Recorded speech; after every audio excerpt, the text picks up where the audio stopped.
Ageo capítulo 1 y 2. Para comprender la obra de estos tres últimos profetas, Ageo, Zacarías y Malaquías, debemos repasar la historia judía. En el año 536 a.C., Esdras llevó de regreso aproximadamente 50.000 judíos a la Tierra Santa. Reedificaron el altar y empezaron de nuevo los sacrificios. En el año 535 se colocaron los cimientos del templo, pero hubo una considerable oposición y el trabajo se detuvo. No fue sino hasta el año 520 a.C. que el pueblo empezó de nuevo la obra, y en el 515 a.C. finalmente el templo quedó completo. Fue la obra de 4 hombres piadosos que condujeron la tarea hasta su final: Zorobabel el gobernador, Josué el sumo sacerdote, y Ageo y Zacarías los profetas. Véase Ezequiel capítulo 5 versículo 1 y capítulo 6 versículo 14. El propósito del ministerio de Ageo fue despertar al pueblo ocioso y animarlo a concluir el templo de Dios. Fue fácil lograr empezar el trabajo cuando acababan de llegar a la Tierra Santa, por cuanto todos tenían dedicación y entusiasmo, pero después de meses de pruebas y oposición, la obra se hizo más lenta y a la larga se detuvo. En este pequeño libro tenemos 4 sermones de Ageo y cada uno tiene una fecha específica. En cada mensaje, Ageo destaca un pecado particular que les impedía cumplir la voluntad de Dios y terminar la obra. Ponerse por delante del Señor, capítulo 1, versículos 1 al 15. Fue el 1 de septiembre de 520 a.C. cuando Ageo predicó este mensaje. Habían pasado 16 años desde la colocación de los cimientos y el templo aún estaba inconcluso. Este mensaje se le predicó a los 2 líderes de la nación, Zorobabel y Josué, líderes civil y religioso, respectivamente.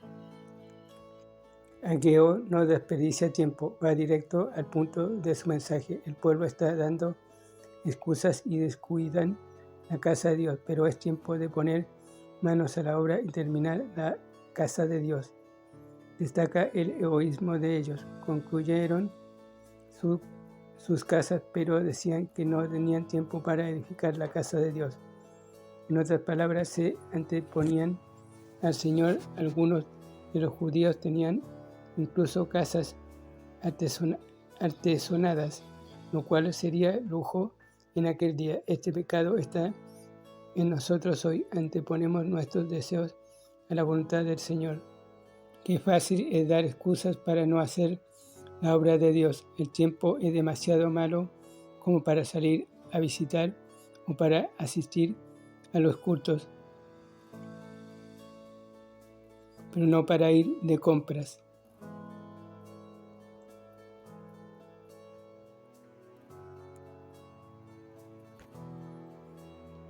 Y empiezan a moverse incómodos si el culto de la iglesia se extiende 5 minutos.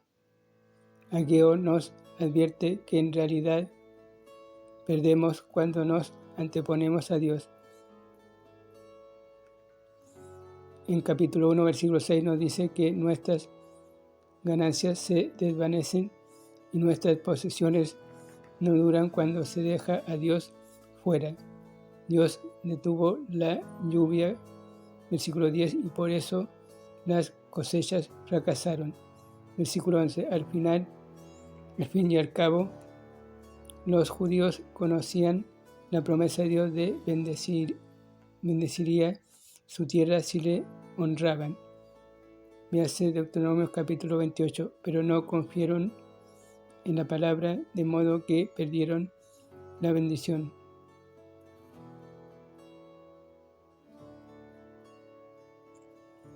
Ver Filipenses capítulo 4 versículo 19. El mensaje se recibió con convicción real. Versículo 12 al 15. Y los líderes se entusiasmaron para hacer la voluntad de Dios. Yo estoy contigo, prometió Dios, yo seré glorificado. Nótese que toda la empresa fue una aventura espiritual y no una simple obra de carne.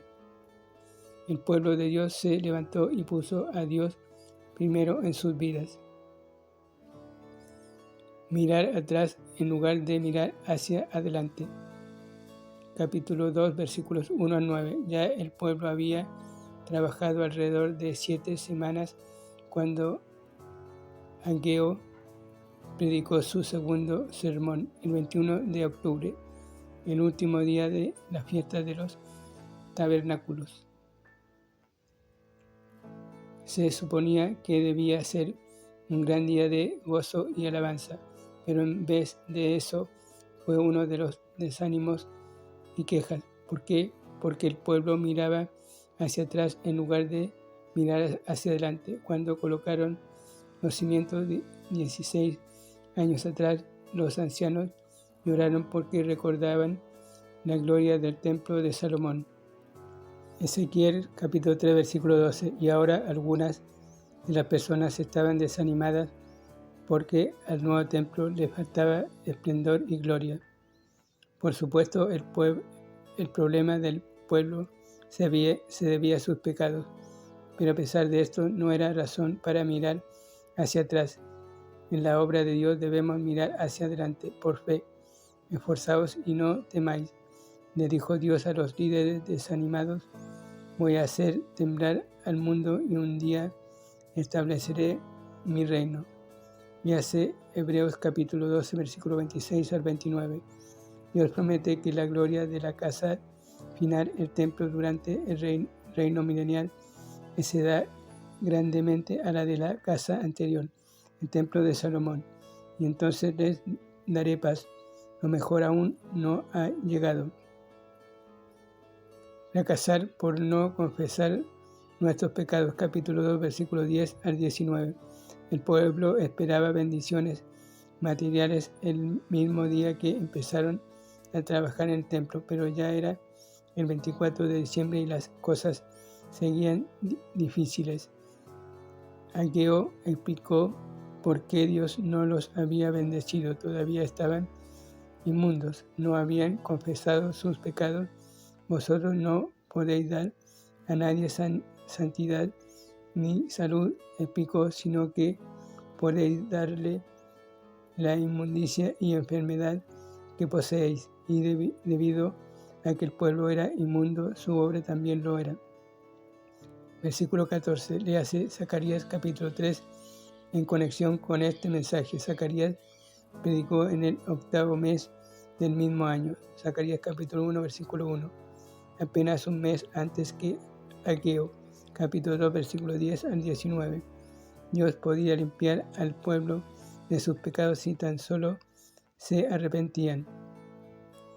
Una vez que la nación fue limpiada, Dios le prometió bendecirla. Versículo 19. No es suficiente hacer la obra de Dios, debemos hacerla con manos limpias y corazón puro. El pecado no confesado es uno de los obstáculos más grandes para realizar la obra del Señor. Incredulidad, versículo 20 al 23. Este mensaje final, predicado el mismo día del tercer mensaje, fue dirigido al gobernador personalmente. Sin duda, Zorobabel necesitaba estímulo especial al dirigir la obra de Dios. Satanás siempre ataca a los líderes espirituales y es nuestro deber orar por ellos y trabajar con ellos. Tal vez Zorobabel vio a los grandes imperios que los rodeaban y temía por el futuro del diminuto remanente de judíos. Las circunstancias tenían la facultad de desanimarnos a su modo cuando tratamos de hacer la obra del Señor.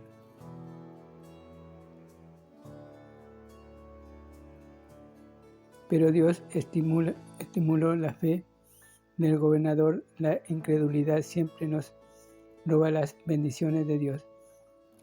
Haré temblar los cielos y la tierra. Dijo Dios, no les temas a estos reinos, los derrotaré y los destruiré.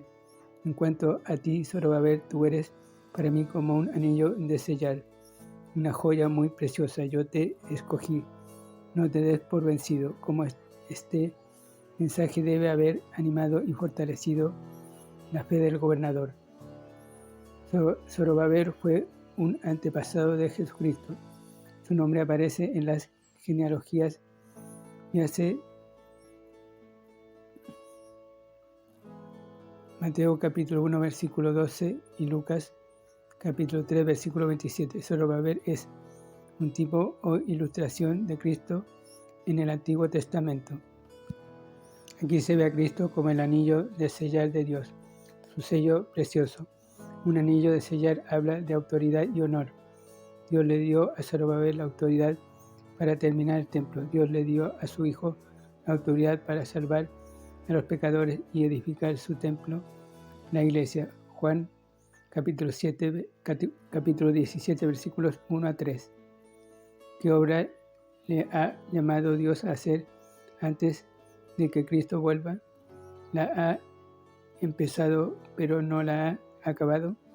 Está desanimado, entonces tenga cuidado de estos pecados que estorban la obra del Señor. Anteponerse uno a Dios, mirar hacia atrás en lugar de hacerlo hacia adelante. El pecado sin confesar, incredulidad. Pero note las maravillosas promesas que Dios nos da. Yo estoy con vosotros. Capítulo 1, versículo 13. No temáis. Capítulo 2, versículo 5. Os bendeciré. Capítulo 2, versículo 19. Yo te escogí. Capítulo 2, versículo 23. Apropiese la promesa de Filipenses capítulo 1, versículo 6.